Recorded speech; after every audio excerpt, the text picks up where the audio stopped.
தன்னுடைய இன்னுயிரை தந்தவரும் கூட.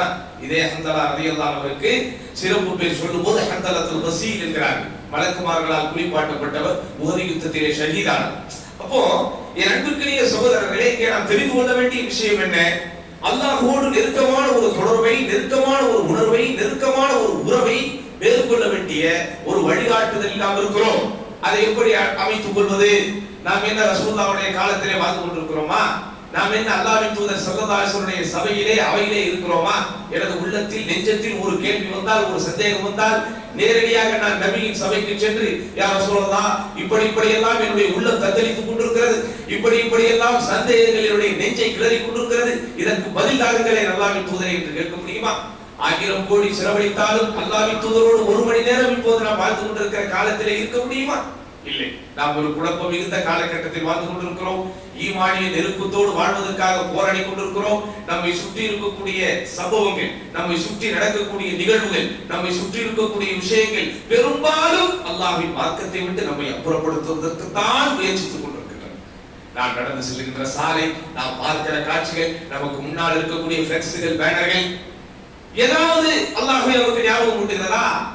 ஏதாவது மார்க்கத்தின் பால் நம்மை நெருக்குகிறதா?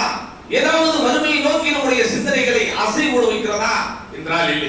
வெளிப்படையாக சொல்ல வேண்டுமானால் அல்லாஹ்வின் இல்லம் தாண்டி, இப்படி அல்லாஹ்வுடைய இல்லங்கள் தாண்டி நம்முடைய உள்ளங்களையும் நம்முடைய சொந்த இல்லங்களையும் தூய்மைப்படுத்துவதற்கு இன்றைக்கு எதுவுமே இல்லை என்கிற ஒரு காலகட்டத்தில் வாழ்கிறோம். இப்படிப்பட்ட காலகட்டத்தில் என் அன்புக்குரிய சகோதரர்களே, நமது ஈமானை வலுப்படுத்துவது நம் மீது சுமத்தப்பட்டிருக்கிற கடமை. அதற்காக நாம் பயிற்சி செய்ய வேண்டும், அதற்காக நாம் முயற்சி செய்ய வேண்டும், அதற்காக நாம் போராட வேண்டும். ஏனோ தானோ என்று இருந்தால் ஒரு காலம் இந்த ஈமானை பாதுகாக்க முடியாது. இந்த ஈமானை பாதுகாப்பதற்கென்று மார்க்கம் தந்திருக்கக்கூடிய மாமருந்துகளில் மிக மிக முக்கியமானதுதான் இந்த சுய பரிசோதனை என்பது. அதென்ன சுய பரிசோதனை? நிறைய முறை இந்த வார்த்தையை கேள்விப்பட்டிருக்கிறோம். நிறைய முறை வகுப்புகளிலே, தர்மியா நிகழ்ச்சிகளிலே இந்த தலைப்பை வைத்து நமக்கு பாடங்கள் எடுத்திருக்கிறார்கள். ஆனால் உள்ளபடியே அந்த சுய பரிசோதனை என்பதற்கு என்ன அர்த்தம் என்றால், நம்முடைய வாழ்க்கை என்பது காலை இரவு என்பதோடு தான் தொடர்பு படுத்தப்பட்டிருக்கிறது.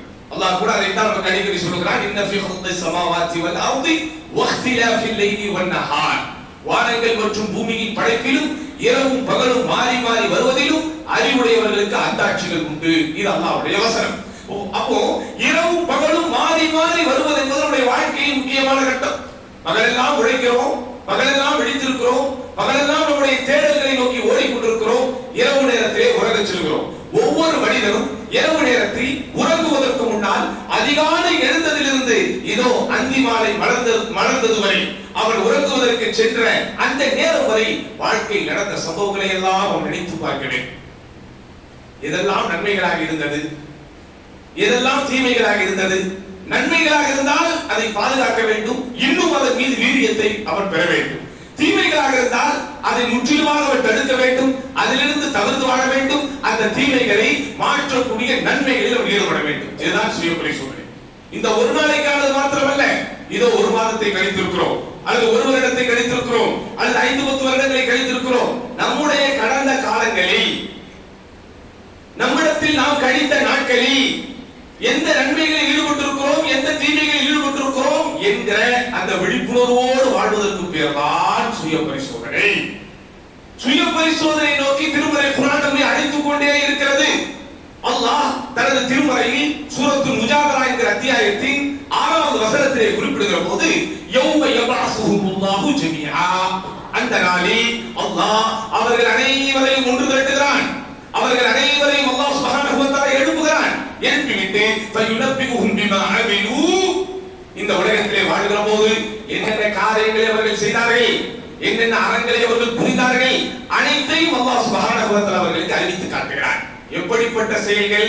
அஹ்ஸாஹுல்லாஹ் வ நஸூ, அல்லாஹ் அதை பகுதி பகுதியாக, அல்லாஹ் அதை ஒன்றை கூட விடாமல் மொத்தமாக பாதுகாத்து கணக்கெடுத்து வைத்திருக்கிறான்.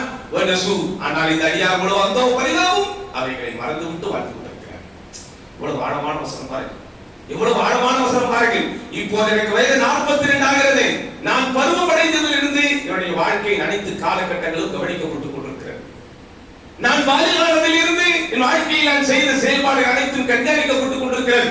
அதற்கு முன்பு இது பருவ வயதை அடைவதற்கு முன்பு நான் செய்த நன்மைகள் அல்லாஹ்வால் இரட்டிப்பாக்கப்படும் அல்லது பன்மடங்கு கூலியாக தரப்படும், அதில் எந்த சந்தேகமும் இல்லை. ஆனால் நான் செய்த பாவங்கள், என்னிடத்திலே காணப்பட்ட குறைகள், என்னிடத்திலே காணப்பட்ட குளறுபடிகள், என்னிடத்திலே வெளியான பலவீனங்கள், மார்க்கத்தின் விஷயங்கள் ஈடுபாடற்ற தன்மைகளாக வாழ்க்கையில் வெளிப்பட்டவைகள் எல்லாம் அல்லாஹ்வால் பதிவு செய்யப்பட்டிருக்கிறது. எல்லாம் அல்லாஹ்வால் பதிவு செய்யப்பட்டு பாதுகாக்கப்பட்டுக் கொண்டிருக்கிறது.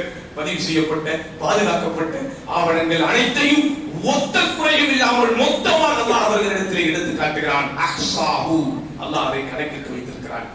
அல்லாஹ் அதை எண்ணி எண்ணி பாதுகாத்து வைத்திருக்கிறான். ஆனால் அந்தோ பரிதாபம், இந்த அடியார்கள் வனசூ, அதை மறந்து விட்டிருக்கிறார்கள். அல்லாஹு அலா குல்லி ஷைஇன் ஷஹீத், அல்லாஹ் அனைத்தின் மீதும் சாட்சியாளராக இருக்கிறான். குர்ஆனுடைய வசனம். யௌமைதி யஸ்துருன் நாஸு அஷ்தாதா, அந்த நாளில் மக்கள் எல்லாம் கூட்டம் கூட்டமாக கிளர்ந்து வருவார்கள். லியரவு அஅமாலஹும், தங்கள் அமல்களை பார்ப்பதற்காக.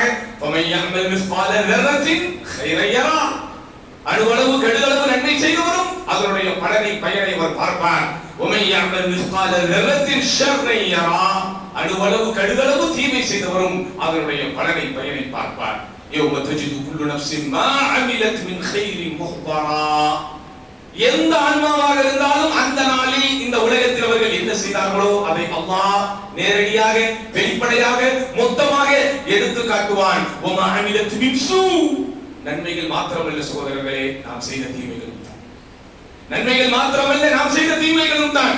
அந்த தீமைகள் எடுத்து காட்டப்படும் போது, அந்த அதிபயங்கரமான சூழல்கள் உண்டாகும் போது, மனிதன் இந்த உலகத்திலே எதையெல்லாம் பயங்கரமாக பார்த்தானோ, இதையெல்லாம் பார்த்து பயந்து பதட்டப்பட்டானோ, இதையெல்லாம் பார்த்து பயந்து பதட்டப்பட்டு படபடப்படைந்தானோ, அவைகளையெல்லாம் தூக்கி சாப்பிடுகின்ற விதத்தில், அவைகளையெல்லாம் முற்றிலுமாக மறக்கடிக்கக்கூடிய விதத்தில் அந்த நாளில் அவர்களுடைய நன்மைகள் எடுத்து காட்டப்படும் போது, குறிப்பாக அவர்களுடைய தீமைகள் எடுத்து காட்டப்படும் போது, அந்த மனித மனம் நினைக்குமா, தவத்துலு கண்ட பைனஹா வ பைனஹு அமதம் பஈதா, அவனுக்கும் இந்த சூழலுக்கும் அவனுக்கும் இந்த நாளுக்கும் இடையில் ஒரு பெரிய இடைவெளி ஏற்பட்டிருக்க கூடாதா என்று நினைப்பான். வாழ்க்கையில் சில சம்பவங்கள் நம்மை பாதிக்கும். வாழ்க்கையில் நடந்திருக்கிற சில சம்பவங்கள் நம்மை பயங்கரமாக பாதிக்கும். ஆனால் அந்த பாதிப்பிலிருந்து மனிதன் எப்போது மீளுவான்? அந்த பாதிப்பை ஏற்படுத்த